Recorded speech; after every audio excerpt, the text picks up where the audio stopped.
Welcome back to Switzer on Australia's business travel. Now, the travel and accommodation sector under pressure, dwindling tourist numbers and a lack of accommodation in resource boom locations like Brisbane and Perth have put the strain on the hotel market. That's where our next guest comes in. It's times like these that Trent Fraser, CEO of Choice Hotels Australia, steps up to the plate, and he joins me now in studio. Trent, look, thanks very much for your time.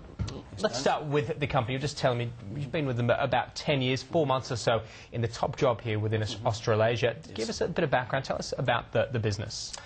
Yeah, look, Choice Hotels have got a great history going back to the late 1930s. First started in the US with three or four properties under the Quality brand. I think back in those days, James, the average rate was about $3.20 a room per night sort of thing. So different to what we see today. But and now sitting here today, 70 years later, Choice Hotels International is a global group. We've got 6,200 hotels throughout 33 countries throughout the world, representing some sort of 500,000 odd hotel rooms. We came about being here locally in Australia by Choice International buying what you might remember as International Flag Motels 10 years ago now. And today in this country we've got 280 properties represented by 4 brands, Econolodge, Comfort, Quality and Clarion.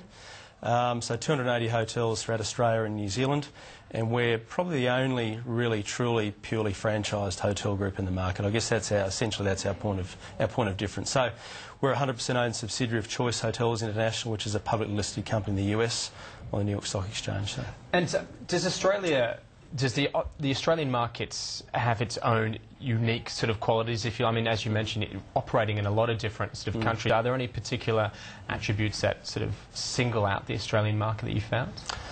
Oh, look, I guess our brands are, because we're a pure franchise organisation, as I mentioned earlier, I guess, and we do that globally. That's something that's our philosophy globally. The brands have a certain level of consistency throughout the world, there's no doubt about that. I guess what we're seeing here lately is probably more of a come back to those new development type opportunities. So I think from a standards and a positioning point of view, we'll see some really good new build properties coming onto the market in our group in the near future. So.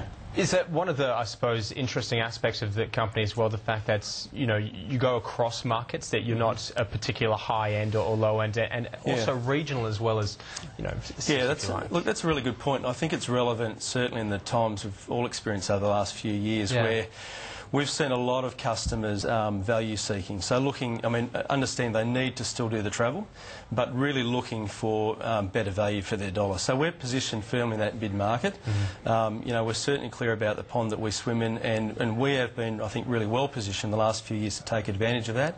Certainly our revenues and our profit has maintained a steady increase over the last few years, so I think that sort of speaks to the success of the organisation in tough times. And certainly, you know, with our spread, as you said, of regional and city areas, I guess we're sort of we're playing in both areas, if you like, I suppose. So we're certainly experiencing that two-speed economy that we're all familiar with, but I guess having that spread of properties for us as a company, we're not too heavily focused in one area or another. And is that where you expect to see the most demand and the ongoing growth within that sort of value area of the market?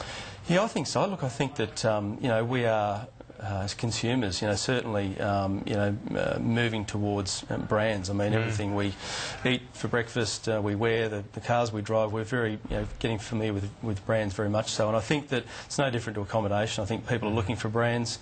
I think we're firmly positioned for really good growth. There's still 3,000 unbranded properties in this country, so there's a great pool of potential, we think. And the team that we've got within Choice Hotels is an ambitious group, and we see some really aggressive you know, futures for the property. So acquisitions and so forth, and growth within the domestic market? Well, absolutely. Look, historically, you know, getting back to the day one with Choice in the US with sort of 3 or 4 properties, the way we've grown globally certainly is organically, and that's our most successful way to grow. But we've taken on opportunities to acquire groups along the way as well. And indeed, you know, one of the largest acquisitions was indeed buying the Flag organisation, as I said, 10 years ago. So we've done that here before, and we're now looking at other opportunities in this market where there might be some synergies with what we do, certainly to grow the property numbers. We've got 280 properties at the moment. We could see that going certainly well over 300, and 400's not out of all, you know, possibility. And you sort of You spoke briefly about, obviously, some of the difficulties within the market. With that in mind, does that in itself bring up the opportunities? I mean, if you're able to continue earnings growth momentum and weather the storm that particularly maybe distress sort of other players might come onto SCO. Yeah, it's probably been another element to our growth and our success, I suppose. In tougher times, I guess all businesses are looking to see what they can do better and where they can go for the security and the comfort of a, say, a brand. So we've certainly seen, and we know globally and historically in tougher times, we tend to do a lot better from a development point of view, from a recruitment of properties point of view, and we've certainly seen that over the last few years. I guess the value proposition for independent property is to ask themselves for, X dollars. Can they get the best bang out of that dollar, or should they invest that with someone like us and take advantage of all the services we can offer, and will they get better value doing that to us? I guess with us that's the question for them. Look, obviously, well documented some of the headwinds, if you like, within the space and the broader tourism space. The Australian dollar, in particular, one that's been highlighted. I mean, how much of an impact is that having? Yeah, look, it's a really good question. I don't know. I don't have the answer. I guess it's something that is certainly out of our control, and I suppose we'd certainly like to see it from a selfish point of view, from our hotels' point of view, come back to, I guess, what you'd say is normal levels, certainly well below parity. But, I think that it's certainly have an impact, certainly on the leisure properties. I mean, we are buying much better value, obviously, travelling overseas. There's some really good deals overseas at the moment. I had a look the other day, and, flights out of Perth to Bali, I think there's 16 flights a day from Perth to Bali. So that's what we're competing against. They're not all direct, mind you, they're via other sort of East Coast cities. But that's the sort of volumes. There's great deals over there. You can have a really good holiday for not a lot of money. And I guess we have got a serious imbalance of inbound versus outbound travellers, and that's a real challenge. I think the latest numbers I saw was, 8 million outbound travellers from this country and 6 million inbound. So, I mean, we're becoming people say an expensive destination. I guess it's for us, and I'm thinking it's more of a sort of boutique niche destination for international travellers. But it's certainly a challenge, there's no doubt. Is that the problem with the high Aussie dollars? You get that double whammy effect. You get people, overseas travellers maybe finding better value somewhere else because of the Aussie dollar, and you have the domestic people thinking, well, more bang for my buck offshore. Yeah, absolutely.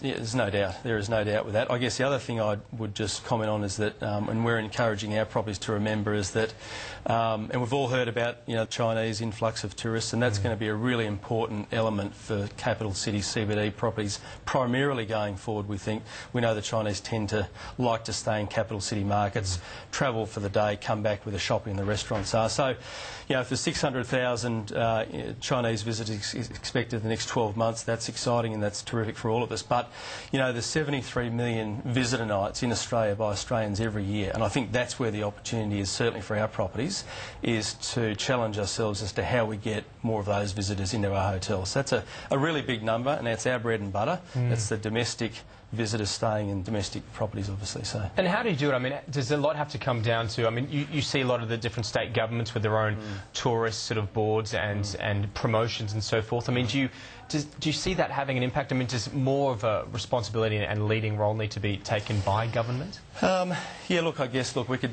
go on to talk about IR issues and those sort of things. I think it's really sad to see restaurants and bars and those sort of things closed on public holidays, for example. I think that's a real challenge, and hopefully something that we can work through together with government in the future to make those sort of services open and more available and become more of a sort of a 24/7 operation in this country. But, I think for our hotels, what we're saying is that, it's back to basics, and they've really got to be focusing on, certainly customer service and standards and I guess the physical fit out and nature of the property. So, if you're giving your guests a really good experience and you're treating them well and their accommodation is comfortable and clean, all those sort of basic things, I guess you've got a better than even chance of getting them back in future. So. And look, with that in mind, moving forward and looking ahead for Choice, I mean, positive and confident outlook. I mean, you spoke about growth here domestically. I mean, obviously some good signs.